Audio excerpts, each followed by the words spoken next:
Hello everyone, आप सभी को नॉलेज फॉर एग्ज़ाम में स्वागत है। आज इस सेशन में 10 महत्वपूर्ण प्रश्न सामान्य विज्ञान को लिया गया है जो विभिन्न एग्जामों में पूछा गया है और इससे संबंधित महत्वपूर्ण फैक्ट को डिस्कस किया जाएगा जो ऑलरेडी एग्ज़ाम में पूछा जा चुका है और पूछने की बहुत संभावना ज़्यादा है। तो चलिए ज़्यादा देरी न करते हुए सेशन के स्टार्ट करते हैं। और क्वेश्चन नंबर 1 है, मोलस्का संघ के जीव में श्वसन होता है। ए कूट है, मुख्य श्वसन, बी में श्वसनी, सी में फुसफुसीय।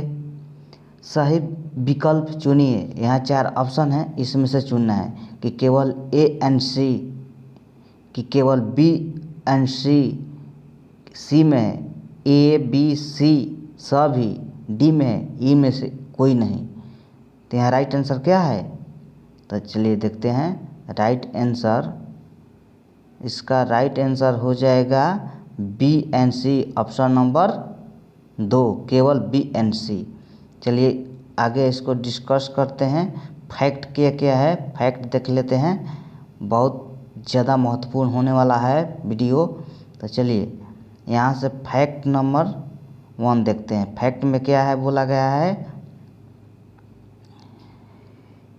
मोलस्का संघ के जीव में श्वसन 2 तरीके से हो सकता है।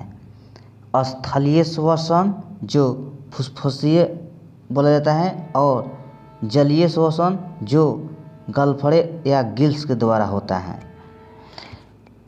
श्वसनीय अंग टेनिडियम या श्वसनी हैं जो गलफड़े के रूप में कार्य करता है।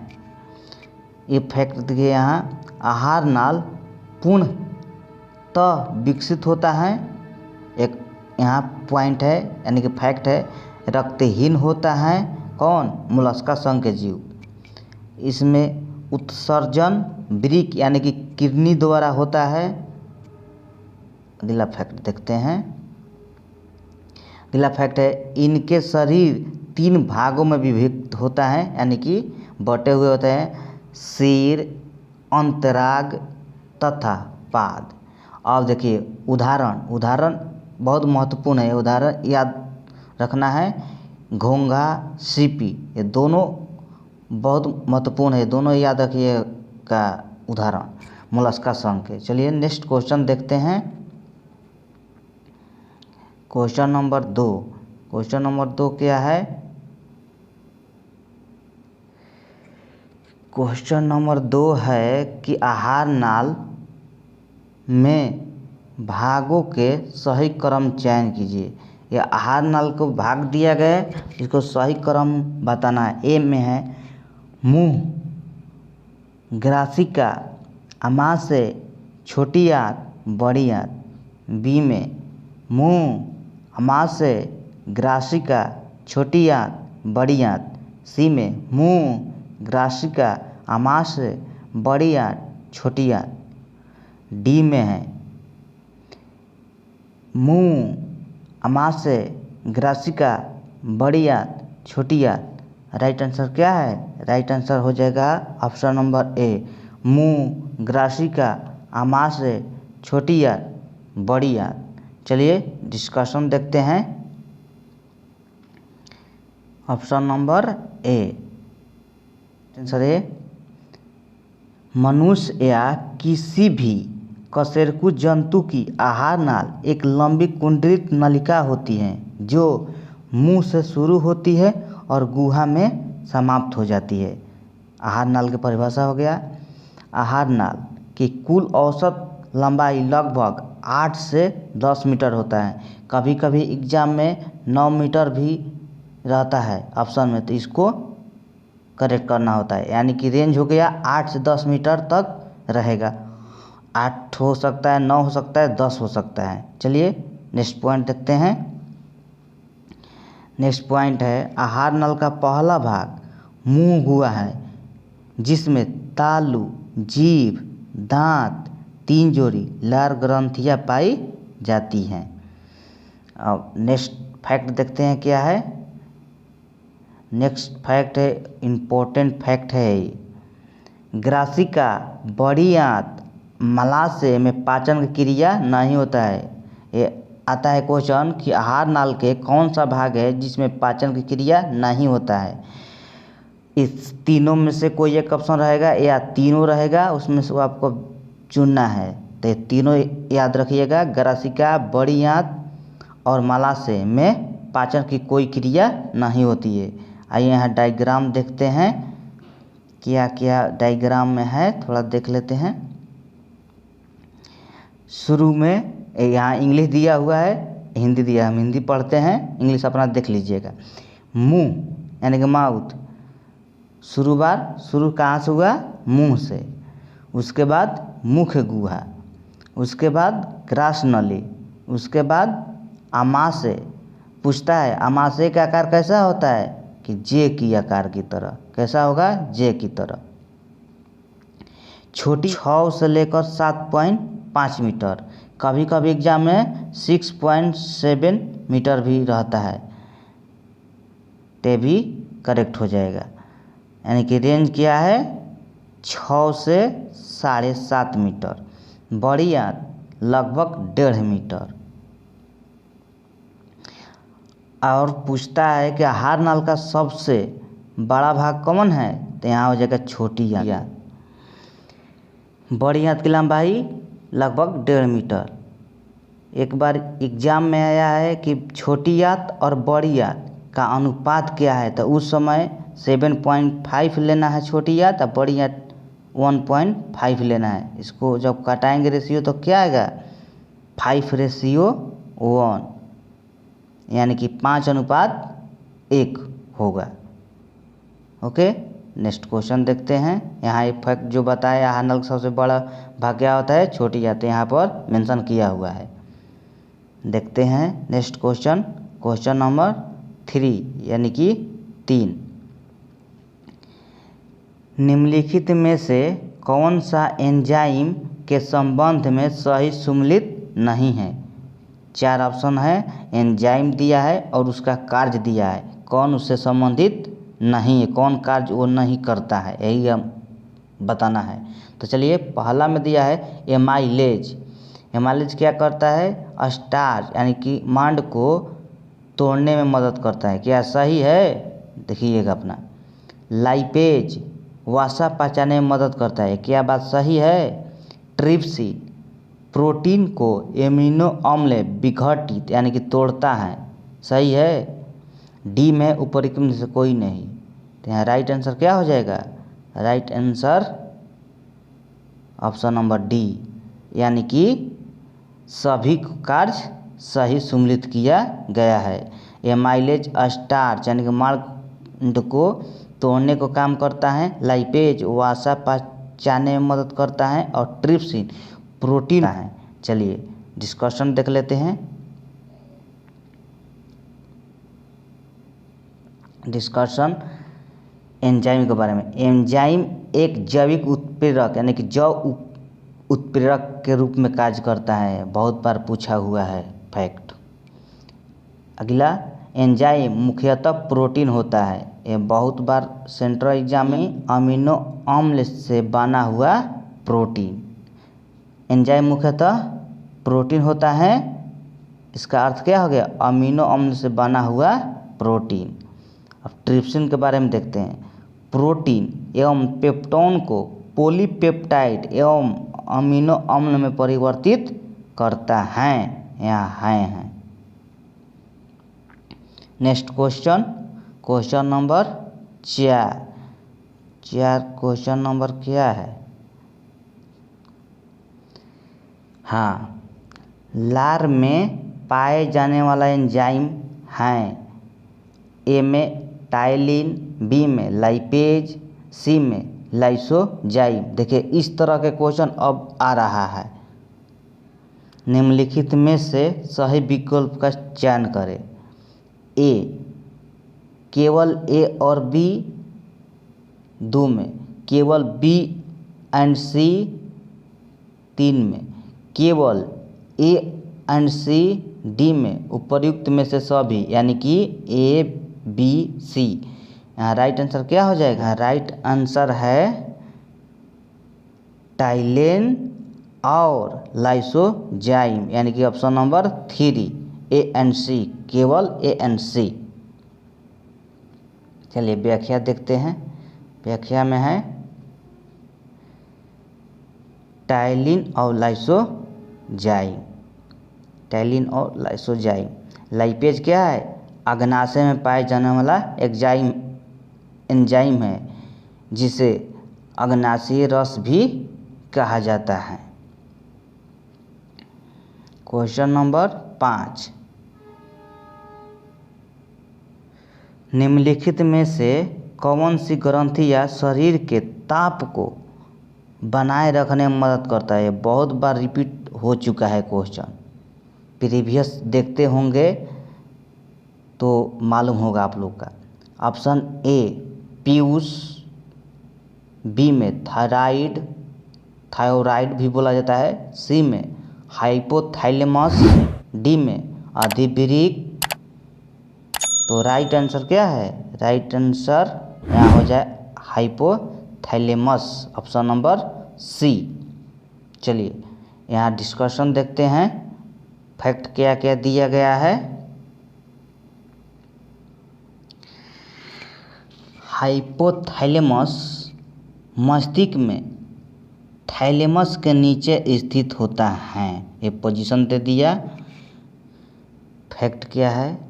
हाइपोथैलेमस के हार्मोन शरीर के ताप विनियमन, प्यास, भूख, नींद, मनोदशा और शरीर के भीतर अन्य हार्मोन को मुक्त करने जैसे शारीरिक कार्य को नियंत्रित करते हैं। और नेक्स्ट क्वेश्चन देखते हैं, क्वेश्चन नंबर 6। क्वेश्चन नंबर 6 में क्या है? मानव शरीर में दूसरी सबसे बड़ी ग्रंथि कौन सी है? यकृत, अग्नाशय, थायराइड, पिनियल। यहाँ राइट आंसर क्या होगा? Right answer option number B अग्नाशय, जिसको पैंक्रियाज भी बोला जाता है इंग्लिश में। चलिए आगे डिस्कशन देखते हैं, क्या क्या है डिस्कशन में। आइए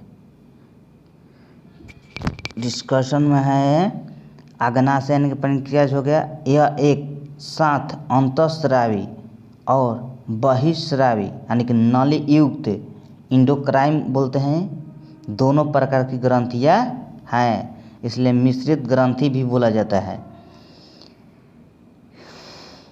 पॉइंट नंबर 1 देखते हैं, यकृत के बारे में देख लेते हैं। यह मानव शरीर के सबसे बड़ी ग्रंथि है और दूसरी सबसे बड़ी ग्रंथि कौन हो गया? अग्नाशय। इसका वजन 1.5 से 2 kg होता है। दूसरा फैक्ट, यकृत के अध्ययन को हेपेटोलॉजी कहा जाता है, इम्पोर्टेंट फैक्ट है अध्ययन। अमोनिया और यूरिया यकृत में बनते हैं। अगला फैक्ट, इसे यानी कि लीवर को मानव शरीर की रासायनिक प्रयोगशाला के रूप में जाना जाता है, इम्पोर्टेंट फैक्ट।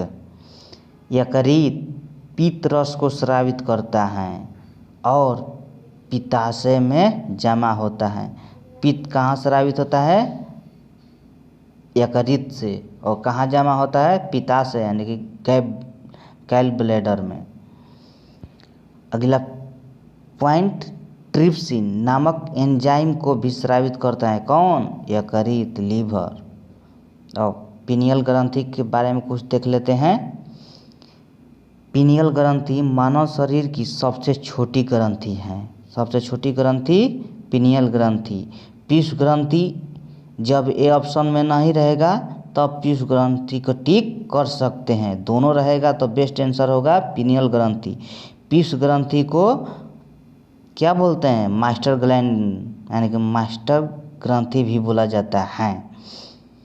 पिनियल ग्रंथि की लंबाई लगभग 5 से 8 मिलीमीटर होती हैं। यह मस्तिष्क के केंद्र के पास स्थित है। कहाँ स्थित है? मस्तिष्क के केंद्र के पास। नेक्स्ट क्वेश्चन देखते हैं, क्वेश्चन नंबर 7। मानव शरीर में सबसे व्यस्त अंग कौन है? ऑप्शन ए यकृत, ऑप्शन बी हृदय, ऑप्शन सी मस्तिष्क, ऑप्शन डी गुर्दा। राइट आंसर क्या है? राइट आंसर होगा ऑप्शन नंबर बी हृदय। चलिए यहाँ देखते हैं डिस्कशन।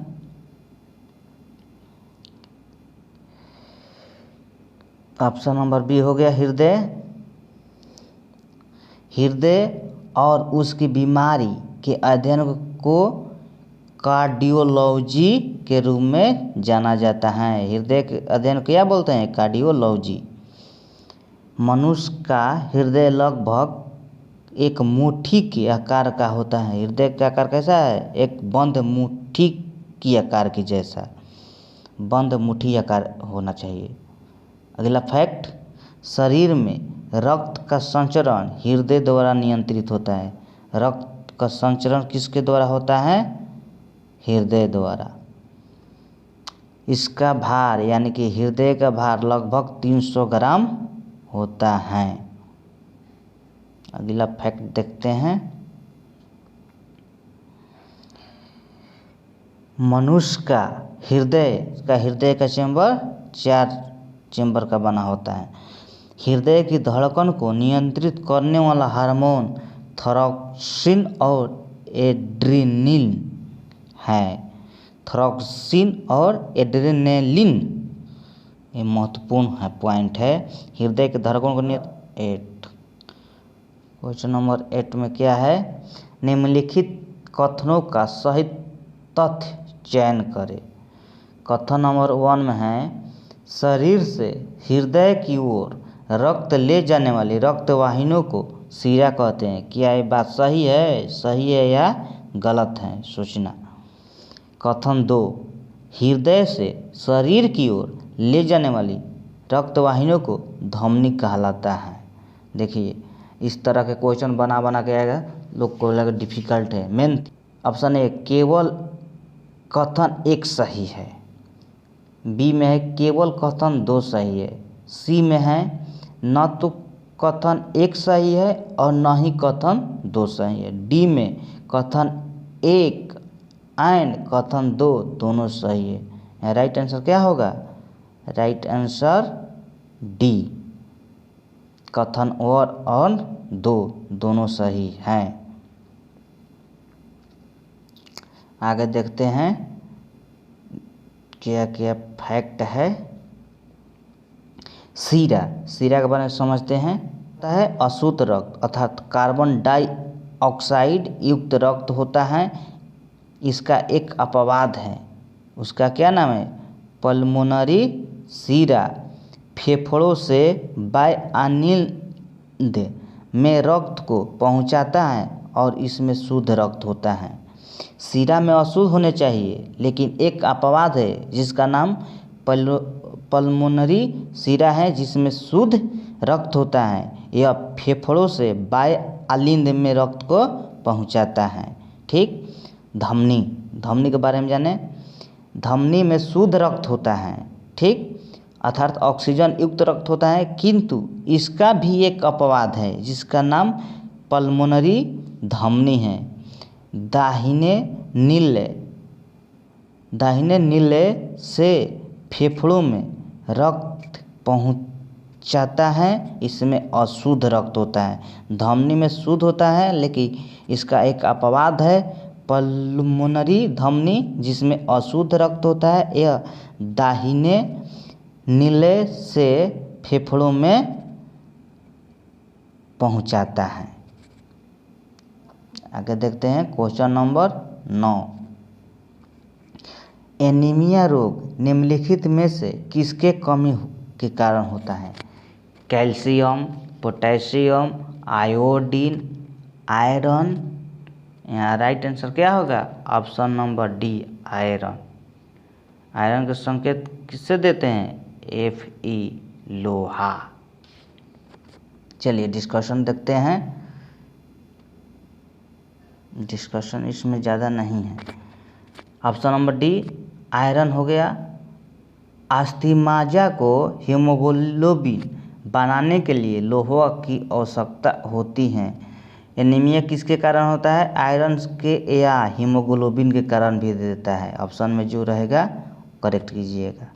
तो हो गया आयरन और हीमोग्लोबिन यौगिक हो गया। ठीक, क्वेश्चन नंबर 10 देखते हैं। आरबीसी के संदर्भ में आरबीसी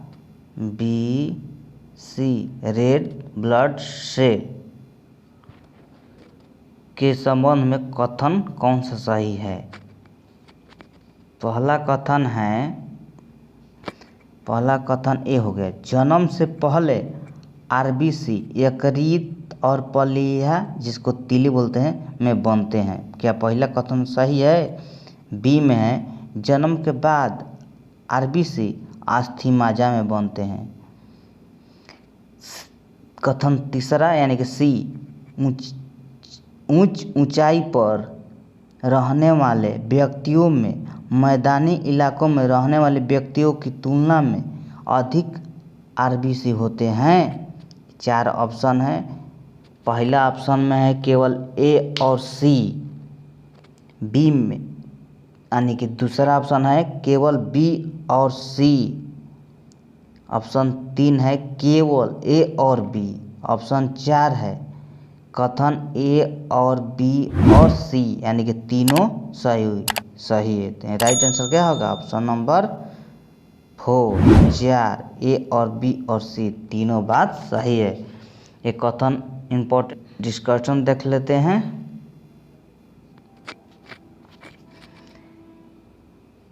डिस्कशन में है, एंटोनियो लीवेनहॉक द्वारा यह पता लगाया गया कि आरबीसी को मानव शरीर में सबसे छोटी कोशिका के रूप में जाना जाता है। सबसे छोटी कोशिका के रूप में जाना जाता है किसको? RBC red blood cell.